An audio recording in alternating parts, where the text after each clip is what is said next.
My name is Kathryn Wallisch, and I'm going to be reading an excerpt from Chapter 3 of Bleak House by Charles Dickens. This is after Esther's birthday, where her godmother told her that she was her mother's disgrace and her mother was a disgrace. Her godmother introduces her to a stranger before suddenly dying.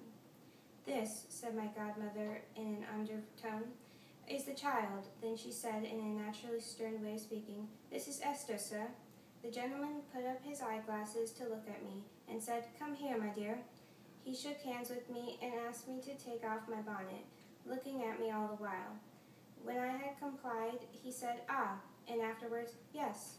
And then, taking off his eyeglasses and folding them in a red case, and leaning back in his armchair, turning the case about in his two hands, he gave my godmother a nod.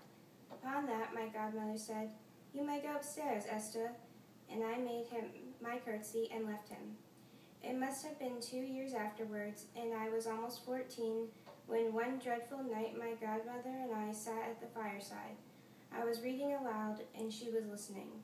I had come down at 9 o'clock, as I always did, to read the Bible to her, and was reading from St. John how our Savior stooped down, writing with his finger in the dust, when they brought the sinful woman to him. So when they continued asking him, he lifted up himself and said unto them, "He that is without sin among you, let him first cast a stone at her." I was stopped at my godmother's rising, putting her hand to her head, and crying out in an awful voice, from quite another part of the book, "Watch ye therefore, lest coming suddenly he find you sleeping. And what I say unto you, I say unto all, watch." In an instant, while she stood before me repeating these words, she fell down on the floor. I had no need to cry out. Her voice had sounded through the house and had been heard in the street.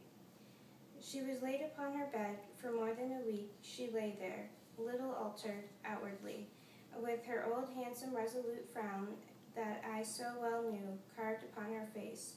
Many and many a time, in the day and in the night, with my head upon the pillow by her, that my whispers might be plainer to her, I kissed her, thanked her, prayed for her, asked her for her blessing and forgiveness, entreated her to give me the least sign that she knew or heard me.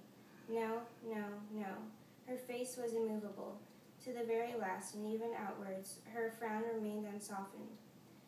On the day after my poor, good godmother was buried, the gentleman in black with the white neckcloth reappeared. I was sent for by Mrs. Raquel, and found him in the same place, as if he had never gone away. "My name is Kenge," she said. "You may remember it, my child, Kenge in Carboy, Lincoln's Inn." I replied that I remembered to have seen him once before. "Pray be seated, here, near me. Don't distress yourself. It's of no use. Mrs. Raquel, I needn't inform you, you who were acquainted with the late Miss Barbary's affairs, that her means die with her, and this young lady, now her aunt, is dead." "My aunt, sir? It is really of no use carrying on a deception when no object is to be gained by it," said Mr. Kenge smoothly. "Aunt, in fact, though not in law. Don't distress yourself, don't weep, don't tremble. Mrs. Raquel, our young friend, has no doubt heard of jaundice. "Never," said Miss Raquel. "It is possible," pursued Mr. Kenge, putting up his eyeglasses, "that our young friend, I beg you, won't distress yourself, never heard of jaundice. I shook my head, wondering even what it was.